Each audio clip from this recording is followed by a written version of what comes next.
यानंतर एक महत्त्वाची अपडेट हाती येते। मुख्यमंत्री आणि दोन्ही उपमुख्यमंत्री यांच्यामध्ये बैठकीला सुरुवात झाली। या बैठकीमध्ये मोदींचा नाशिक दौरा, मराठा आरक्षण, राम मंदिर उद्घाटन याबाबत महत्त्वाची चर्चा होणार आहे। देवेंद्र फडणवीस आणि अजित पवार हे सध्या वर्षावर पोहोचलेले आहेत।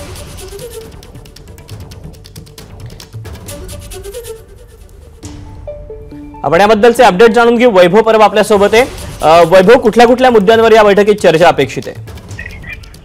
दीपक, आपल्या सगळ्यांनाच माहित आहे की राम मंदिराचा जो दौरा आहे पंतप्रधान नरेंद्र मोदींचा, त्यातून महाराष्ट्रात जी निर्मिती करायची आहे, जे वातावरण करायचं आहे, त्या संदर्भात ह्या गाठीभेटी आहेत त्या होत आहेत। त्याचबरोबर जो MTHL जो रोड आहे सी लिंक कनेक्टरचा, त्या संदर्भात उद्घाटन करण्यासंदर्भात देखील एक महत्त्वाची बैठक आहे ती या तिघांमध्ये होताना दिसते आहे।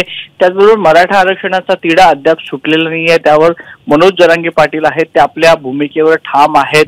एकीकडे सरकार प्रयत्न करत असल्याची भाषा मनोज जरांगे पाटील जरी करत असले तरी मुंबईत येण्याचा त्यांचा जो निर्णय आहे तो अद्याप कुठे बदलला नाही। त्यामुळे जर असं झालं तर आगामी काळात राज्यातली कायदा सुव्यवस्था ही वेगळ्या पद्धतीची बदलू शकते, झपाट्याने बदलू शकते आणि त्यावर काय उपाययोजना केल्या पाहिजे या संदर्भात ही महत्त्वाची बैठक या तिघांमध्ये होताना पाहायला मिळते।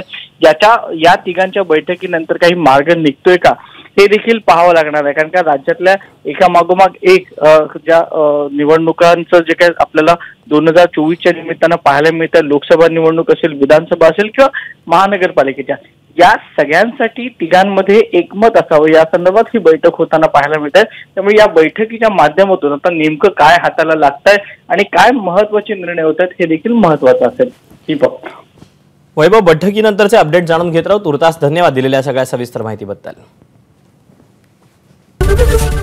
एबीपी माझा, उघडा डोळे बघा नीट।